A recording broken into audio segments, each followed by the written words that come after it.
प्रिय श्रोता ईश्वर पवित्र नाम आपण मानकु समस्त मोर नमस्कार और आज शिक्षा मध्य को आपण मानकु प्रत्येक को मु स्वागत जनाऊँगी।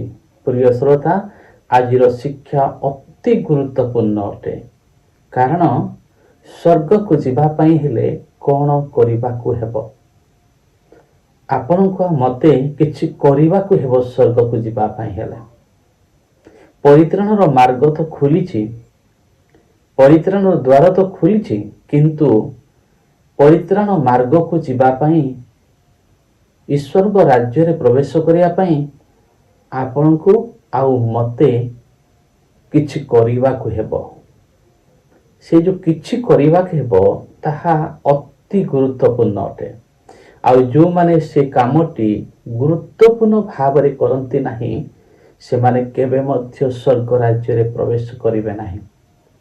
आउ एथिपे आजिर शिक्षाटी अति गुरुत्वपूर्ण अटे।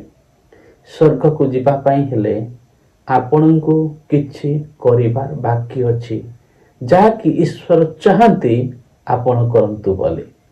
तो प्रिय श्रोता आजिर शीर्षकटी हेउछि प्रकृत मन परिवर्तन स्वर्ग राज्य को नेब। प्रकृत मन परिवर्तन स्वर्ग राज्य को नेब। आसंत आज ध्यान निमंते जो अंशटी आमाने धर्मशास्त्र पाठ करिबा ताहा आपण माने पाई परिबे माथ्यू पुस्तक तार 3 पर्व तार 1 पदरु आरंभ करी मु किछि अंश पाठ करूछि। सेही कालरे बाप्तिजक जहन उपस्थित होई जिहुदा प्रदेशर प्रांतर रे घोषणा करी कहिबाकू लागिले। कौन से घोषणा कले? मन परिवर्तन कर कारण स्वर्ग राज्य सन्निकट। मन परिवर्तन कर कारण स्वर्ग राज्य सन्निकट। प्रिय श्रोता माने प्रभु जीशु ख्रीष्ट मध्य यही वाक्य प्रथम रे से प्रचार कले मन परिवर्तन कर कारण स्वर्ग राज्य सन्निकट। मन किए परिवर्तन करिवे? मन परिवर्तन रो कार्य की करिवो? एटी मन परिवर्तन रो कार्य आपण को आउ मते करिबा पई कोहा जाई अछि। यह अटे आदेश मन परिवर्तन कर कारण स्वर्ग राज्य सन्निकट। ता पूर्व पद जदि आमाने ध्यान देबा तार लिखा जाइछि ना बाप्तिजक जहन कौन कले प्रांतर रे घोषणा कले। प्रांतर रे घोषणा कले यह एक घोषणा अटे कोटा पई ना मन परिवर्तन करिबा पई घोषणा अटे। मन परिवर्तन करिबा पई घोषणा आउ मन परिवर्तन किए करिवे ना जो माने परमेश्वर को वाक्य को सुनुछंती से माने करिवे। केहुठु मन परिवर्तन करिवे? आसंतु आमाने गालात्य तार 5 पर्वर 16 पदरु किछि अंश पाठ करिबा। तो मन कोटु परिवर्तन करिवे? मन को कोटु फेरे आनिबे बा मन को कोटु परिवर्तन करेबे बा जो कोटा को मन को कहिबे जे एटा को छाड़ बोले करिवे। तो आसंतु गालात्य तार 5 पर्व तार 16 पदर किछि अंश मु पाठ करूछि। मोहर भाव एही आत्मांक द्वारा आचरण कर। प्रभुंकर भाव अछि यहा प्रभुंक वाक्य मान को कहे जे कौन करिबा पई ना आत्मांक द्वारा आचरण करिया पई। प्रभुंक वाक्य कहे शारीरिक भाव मृत्युजनक अटे। शारीरिक भाव बा शारीरिक भावना शरीर जो मान को प्रेरणा दिए। शरीर जहा करिया इच्छा करे, शरीर जहा करिबा पई इच्छा करे बा शरीर जहा करिबा पई इच्छा करे ताहा मृत्युजनक अटे। सेतिपई कोन करा हेबो ना आत्मांक द्वारा आचरण करिबा को हेबो। तापर लेखाइति ताहले तुम्भे माने शरीरर अभिलाष पूर्ण करिबो नाही। जदि आमाने आत्मांक द्वारा आचरण करिबा ତାହେଲେ ଶରୀରର ଅଭିଳାଷ ଆମେ ପୂରଣ କରିବା ନାହିଁ। ଏ ଶରୀର ବହୁତ ଭୟଙ୍କର ଶରୀର ଅଟେ। ଯେତେବେଳେ ଆଦମ ହବା ପାପ କଲେ, ଆଉ ଯେଉଁ ମନା ଫଳ ପରମେଶ୍ୱର ଖାଇବା ପାଇଁ ମନା କରିଥିଲେ, ଯେଉଁଦିନ ସେମାନେ ସେ ଫଳ ଖାଇଲେ ସେଦିନଠୁ ଏ ଶରୀର ପାପମୟ ଶରୀର ହେଲା। ଆଉ ଏଇ ପାପମୟ ଶରୀର କେବଳ ପାପ କରିବା ପାଇଁ ହିଁ ପ୍ରବର୍ତ୍ତାଏ। ତ ସେ ପାପ ଗୁଡ଼ିକ କ'ଣ ତାହା ମାନେ ପାଠ କରିବା ତା ତଳକୁ। କାରଣ ଶରୀରର ଅଭିଳାଷ ଆତ୍ମାଙ୍କ ପ୍ରତିକୂଳ। ଏଇ ଯେଉଁ ଶରୀରର ଅଭିଳାଷ, ସବୁ ଶରୀର କ'ଣ କ'ଣ ଅଭିଳାଷ କରେ, ଇଚ୍ଛା କରେ, ତାହା ହେଉଛି ଆତ୍ମାଙ୍କ ପ୍ରତିକୂଳ ବା ଆତ୍ମାଙ୍କ ବିପରୀତ ବା ଈଶ୍ୱରଙ୍କ ଆତ୍ମାଙ୍କ ବିରୁଦ୍ଧର କାର୍ଯ୍ୟ ଅଟେ। ଯେଣୁ ଏହି ଦୁଇ ପରସ୍ପର ବିପରୀତ। এই সব শরীর ও আত্মা পরস্পর বিপরীত অটে।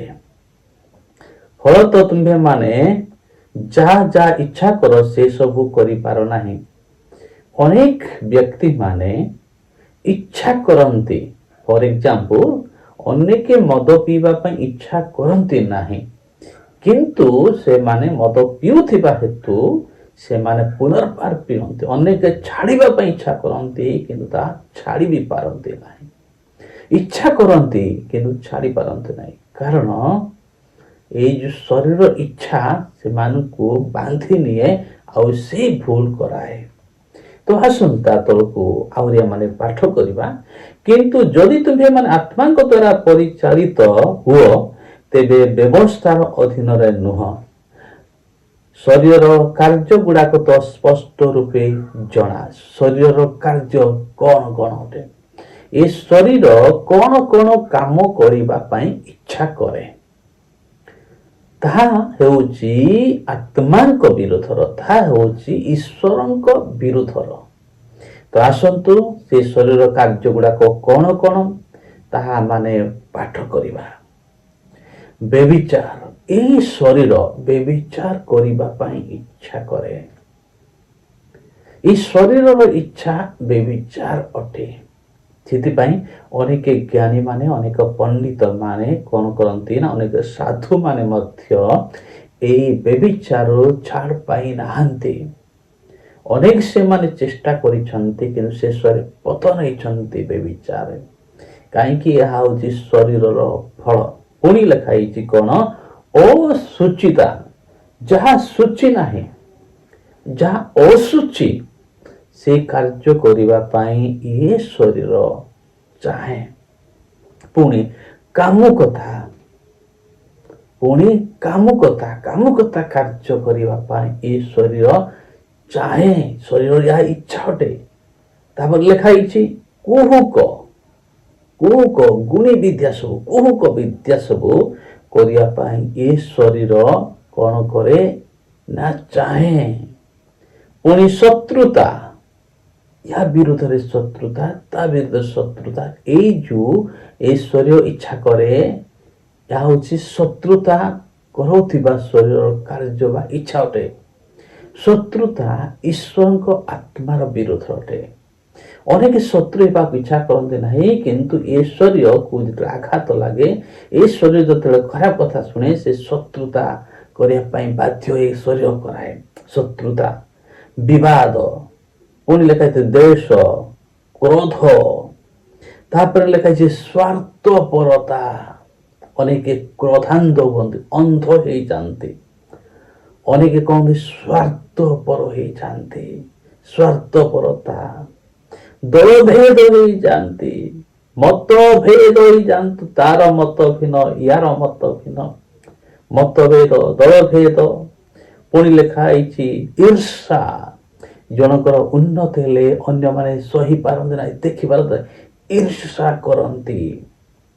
ପୁଣି ମତ୍ତତା, ଅନେକ ମନ୍ଦତାରେ ଲିପ୍ତ ହେଇଛନ୍ତି, ମତ ହେଇଛନ୍ତି। ପୁଣି ରଙ୍ଗରସ, ଏ ଜଗତର ରଙ୍ଗରସ, ଏ ଜଗତର ଅଭିଳାଷ, ଏ ଜଗତର ଜାଗତିକ ବିଷୟ ସବୁ ଲୋକମାନଙ୍କୁ କୌଣସି ମତେଇକି ରଖିଯାଇଛି। ତ ପ୍ରିୟ ଈଶ୍ୱରଙ୍କ ସନ୍ତାନ ମାନେ, ଏଗୁଡ଼ିକ ହେଉଛି ପାପ ଅଟେ। କ'ଣ? ପୁନର୍ବାର ଆପଣମାନଙ୍କୁ ମନେ ପକେଇ ଦେଉଛି, କୋଉଠୁ ଏ ମନକୁ ପରିବର୍ତ୍ତନ କରିବାର ଅଛି? ବେବିଚାରକୁ ଛାଡ଼ିବାର ଅଛି। ଯେଉଁମାନେ ଆପଣମାନେ ମନ ପରିବର୍ତ୍ତନ କରିଛନ୍ତି ବୋଲି କହୁଛନ୍ତି, ଆପଣମାନେ ବେବିଚାର କରୁନାହାନ୍ତି ତ? ବେବିଚାର ପାପ ଅଟେ।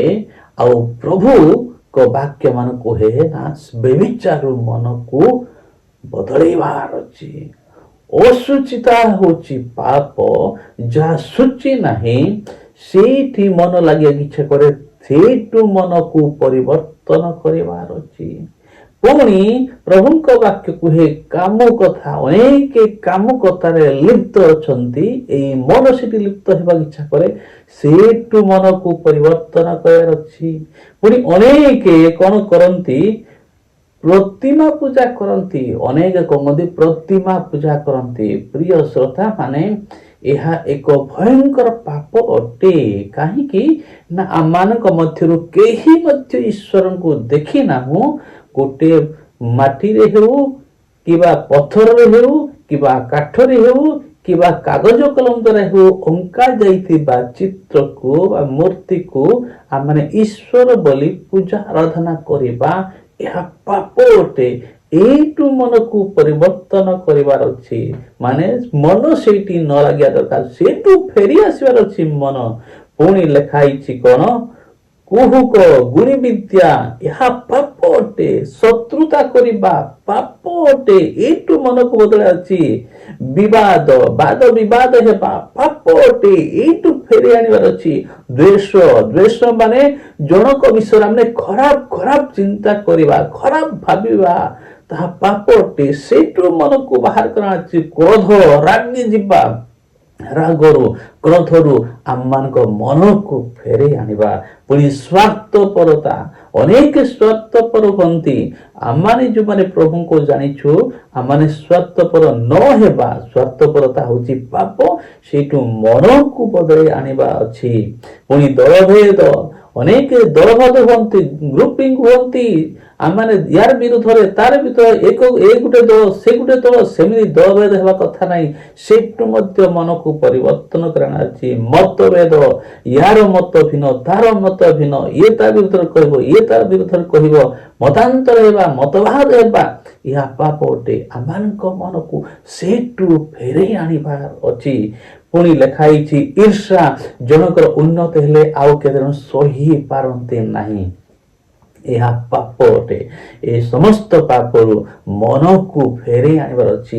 ଈର୍ଷାରେ ନ ଲାଗିବା ପାଇଁ ମନକୁ କହିବା ଦରକାର ଅଛି। ପୁଣି ଲେଖା ହେଇଛି କଣ? ମତ୍ତତା, ଅନେକ ମଦ୍ୟପାନ କରି ମତ ହୁଅନ୍ତି, ଲିପ୍ତ ହୁଅନ୍ତି। ସେଇଠୁ ମନକୁ ଫେରେଇ ଆଣିବାର ଅଛି। ରଙ୍ଗରସ, ଜଗତର ମନ୍ଦତାରେ ଲିପ୍ତ ହେବା, ଜଗତର ରଙ୍ଗରସରେ ଲିପ୍ତ ହେବା, ସେଇଠୁ ମନକୁ ଫେରେଇ ଆଣିବାର ଅଛି। ମନକୁ ସେଇଠୁ ବଦଳେଇକି ଆଣିବାର ଅଛି। ତ ଈଶ୍ୱରଙ୍କ ବାକ୍ୟ କୁହେ ମନ ପରିବର୍ତ୍ତନ କର। ଏଇ ଯୋଉ ପାପ ଗୁଡ଼ିକ, ଏଇ ଯୋଉ ପାପ ସବୁ ମନ କରିବାକୁ ଇଚ୍ଛା କରେ, ଏ ଶରୀର କରିବାକୁ ଇଚ୍ଛା କରେ, ସେଇଠୁ ମନଟା ପରିବର୍ତ୍ତନ ହେବାର ଅଛି। ତ ପ୍ରିୟ ପ୍ରଭୁଙ୍କ ସନ୍ତାନ ମାନେ, এই ସମସ୍ତ ପାପ ପ୍ରବୃତ୍ତି ଗୁଡ଼ିକରୁ ଆମମାନଙ୍କ ମନ ପରିବର୍ତ୍ତନ ହେବାର ଅଛି। ଏହାକୁ ଛାଡ଼ିବାର ଅଛି। ଆମମାନଙ୍କ ମନ ଏସବୁକୁ ଛାଡ଼ିବାର ଅଛି। ଆମମାନଙ୍କ ହୃଦୟ ଏସବୁକୁ ଛାଡ଼ିବାର ଅଛି, ଏସବୁ ପାପକୁ। ଏହା ହିଁ ପ୍ରଭୁଙ୍କ ବାକ୍ୟ କୁହେ ଯେ ମନ ପରିବର୍ତ୍ତନ କର। ଏସବୁ ପାପରୁ ଯଦି ଆମମାନେ ଫେରି ନାହୁଁ, ଏସବୁ ପାପକୁ ଯଦି ଆମମାନେ ଛାଡ଼ି ନାହୁଁ, ଜାଣି ରଖନ୍ତୁ ଆପଣ ମନ ପରିବର୍ତ୍ତନ କରିନାହାନ୍ତି। ଜଷ୍ଟ ଖାଲି ଯୀଶୁଙ୍କୁ ବିଶ୍ୱାସ କଲେ, ତାଙ୍କ ବାକ୍ୟ ପଢ଼ିଲେ ବା ଚର୍ଚ୍ଚ ଗଲେ ବା ଡୁବନ ପାଇଲେ ଆପଣମାନେ ସ୍ୱର୍ଗ ଯାଇପାରିବେ ନାହିଁ ବା ଆମମାନେ ସ୍ୱର୍ଗ ଯାଇପାରିବା ନାହିଁ। ମନକୁ ପରିବର୍ତ୍ତନ କରିବାର ଅଛି। ସେଥିପାଇଁ ବାପ୍ତିଜକ ଯୋହନ ପୁନର୍ବାର ଏ କଥାଟି କହିଲେ। କୋଉ ପଦରେ?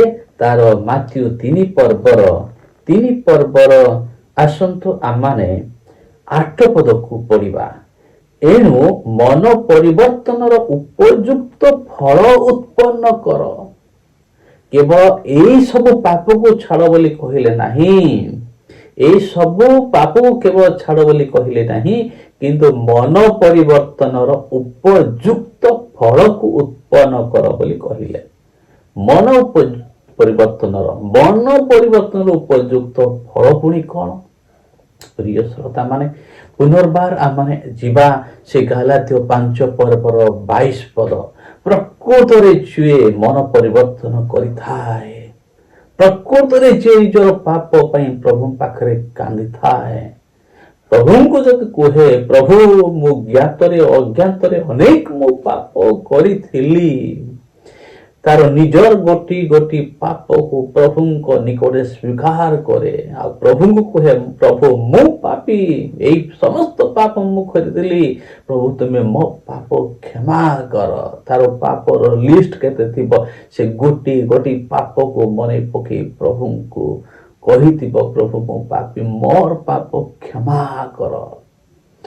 ଯଦି ସେ ସମସ୍ତ ପାପକୁ ପରିତ୍ୟାଗ କରିଦେବ, ସମସ୍ତ ତାର ନିଜର ପାପ ପାଇଁ ଅନୁତାପ ଯଦି କରିଥିବ, ତାହେଲେ ପ୍ରଭୁ ତାର ପାପକୁ କ୍ଷମା କରିବେ।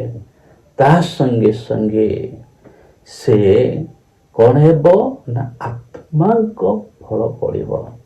ମନ ପରିବର୍ତ୍ତନର ଉପଯୁକ୍ତ ଫଳ ଯାହା, ସେ ଫଳ ସେ ଫଳିବ। ସେଇ ଫଳ ଗୁଡ଼ିକ କଣ ନା ଗାଲାତ୍ୟ 5 ପର୍ବ ତାର 22 ପଦରେ ଲେଖାଇ ଅଛି। କିନ୍ତୁ ଆତ୍ମାଙ୍କ ଫଳ ପ୍ରେମ, ଯେ ପ୍ରଭୁଙ୍କୁ ଗ୍ରହଣ କରିଥିବ, ପ୍ରକୃତରେ ମନକୁ ପରିବର୍ତ୍ତନ କରିଥିବ, ସେ ସମସ୍ତଙ୍କ ସହିତ ପ୍ରେମରେ ବାସ କରିବ, ଆନନ୍ଦରେ ବାସ କରିବ, ପ୍ରେମରେ ବାସ କରିବ, ଶତ୍ରୁତା ତା ପାଖେ ରହିବ ନାହିଁ। ପୁଣି ଲେଖାଇଛି କଣ? ଆନନ୍ଦ। ଯଦି ସେ ପ୍ରକୃତରେ ମନ ପରିବର୍ତ୍ତନ କରିଅଛି, ତାହେଲେ ପ୍ରକୃତ ଆନନ୍ଦ ତା ହୃଦୟ ମଧ୍ୟକୁ ଆସିଯିବ। ପ୍ରକୃତ ଆନନ୍ଦ, ପ୍ରଭୁ ନିଜର ଖୁସି ତାକୁ ଦେବେ। ସେ ପାପ କ୍ଷମାର ଆନନ୍ଦ ପାଇବ, ପାପ କ୍ଷମାର ଆନନ୍ଦ ପାଇବ, ଆନନ୍ଦ ପାଇବ ତା ହୃଦୟରେ। ଆତ୍ମାଙ୍କ ଫଳ ଅଛି ଆନନ୍ଦ। ପ୍ରଥମରେ ହେଲା ପ୍ରେମ, ଦ୍ୱିତୀୟରେ ହଉଛି ସେ କଣ ପାଇବ ନା ଆନନ୍ଦ ପାଇବ, ତୃତୀୟରେ ସେ ଶାନ୍ତି ପାଇବ। ଜଣଙ୍କ ଜୀବନରେ କେତେବେଳେ ଅଶାନ୍ତି ଆସେ? ଯେତେବେଳେ ସେ ପାପ କରେ, ପାପ କଲେ ହିଁ ଅଶାନ୍ତି ଆସେ। କିନ୍ତୁ ପ୍ରଭୁ ତାର ପାପ ଯେତେବେଳେ କ୍ଷମା କରିବେ, ତାକୁ ଶାନ୍ତି ଦେବେ। ପ୍ରଭୁ ଯୀଶୁ କହିଲେ, ମୋ ନିଜର ଶାନ୍ତି ମୁଁ ତୁମକୁ ଦାନ କରୁଅଛି। ଜଗତ ଯେପରି ଦିଏ ସେପରି ନୁହେଁ, କିନ୍ତୁ ମୋ ନିଜର ଶାନ୍ତି ମୁଁ ତୁମକୁ ଦାନ କରୁଅଛି। ପ୍ରକୃତରେ ଯେ ମନ ପରିବର୍ତ୍ତନ କରିଥାଏ, ସେ ବ୍ୟକ୍ତି ପାପ କ୍ଷମାର ଶାନ୍ତି ପାଏ, ତା ଜୀବନରେ ଶାନ୍ତି ଆସିଯାଏ।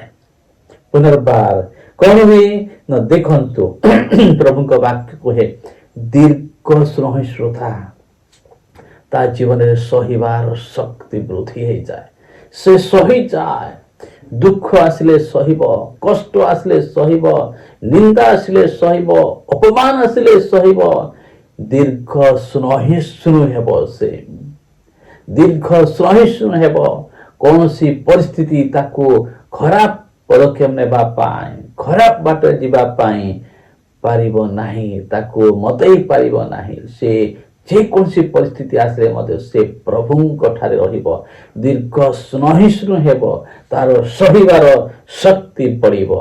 ପରୋପକାରିତା, ସେ ଅନ୍ୟମାନଙ୍କର ଉପକାର କରିବ। ତା ପୂର୍ବରୁ ସେ ସ୍ୱାର୍ଥପର ଥିଲା, କିନ୍ତୁ ବର୍ତ୍ତମାନ ସେ ଅନ୍ୟମାନଙ୍କର ଉପକାର କରିବ।